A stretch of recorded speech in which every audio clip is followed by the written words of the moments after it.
عموماً جو مزارات میں جو خرافات ہوتی ہے وہ خرافات غلط ہے، اور میں صراحت کہہ چکا ہوں کہ کسی مزار پہ جانا غلط نہیں ہے، بشرطے کہ ان خرافات سے اپنے آپ کو بچا سکے۔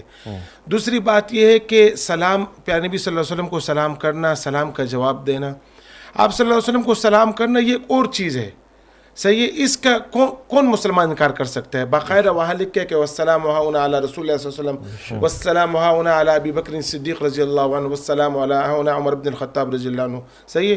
اور پھر پیارے نبی صلی اللہ علیہ وسلم کی حدیث ہے کہ جو شخص میرے قبر پہ آ کے مجھے میرے روزے پہ آ کے سلام کرتا ہے تو میں اس کو سنتا ہوں، جواب بھی دیتا ہوں، اور جو دور سے سلام کرے تو فرشتے وہ سلام ان کا میرے پاس پہنچاتے ہیں، صحیح ہے۔ سلام کا جواب دینا یہ الگ معاملہ ہے، صحیح ہے، ایک بات۔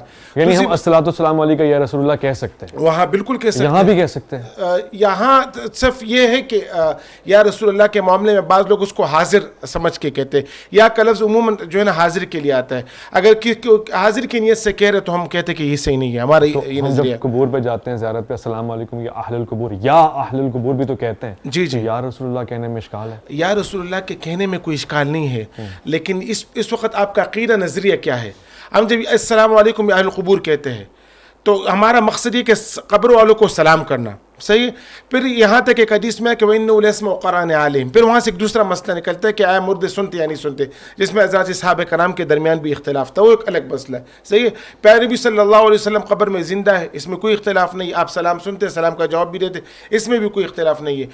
مسئلہ یہ ہے، اچھا ایک جواب میں اور دوں گا کہ جو قرآن کی جو آیت علامہ صاحب نے پیش کی وہ ایک پس منظر میں ہے، وہ پس منظر یہ ہے کہ اس سے پہلے فلا وربک لا یؤمنون حتی یحکموک فیما شجر بینہم، یہ پورا ایک واقعہ ہے۔ وہ واقعہ یہ کہ ایک یہودی اور ایک مسلمان کے ایک معاملے میں تنازع ہوا، اور وہ اس تنازع کے لیے جو ہے پیارے نبی صلی اللہ علیہ وسلم کے پاس آئے۔ وہ مسلمان جو تھے وہ حقیقت میں ایک منافق تھا، جس کے بارے میں بعض مفسرین کہتے ہیں کہ بشر نامی منافق تھا۔ تو وہ دونوں آئے، جب پیارے نبی صلی اللہ علیہ وسلم نے حالات دیکھے، سچویشن دیکھا، یہودی حق پہ تھا، اس کے حق میں فیصلہ کیا۔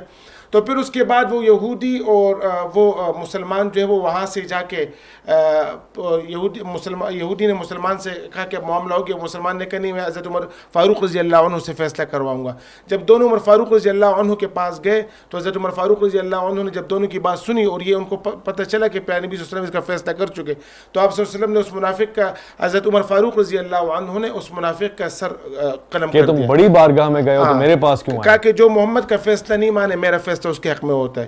اسی طرح وہ جو استغفار والی نوعیت ہے، اس سے وہ نوعیت مراد ہے جو پیارے نبی صلی اللہ علیہ وسلم کے دور میں تھی، صحیح ہے۔ آج کے دور میں استغفار نہیں کر سکتے؟ آج کے دور میں ہمارا عقیدہ، ہمارا نظریہ قرآن سنت سے جو چیز ہم سمجھتے ہیں وہ یہ کہ پیارے نبی صلی اللہ علیہ وسلم کی قبر پہ جا سکتے ہیں، بڑی سعادت ہے۔ اور میں کہتا ہوں کہ میں اپنی بات کو مزید واضح کروں گا کہ پیارے نبی صلی اللہ علیہ وسلم کا معاملہ اور دیگر امت کا معاملہ دونوں مختلف ہے، دونوں کو ایک پیرائے میں نہیں رکھنا چاہیے، صحیح ہے۔ جی اس چیز کو ذہن میں رکھے۔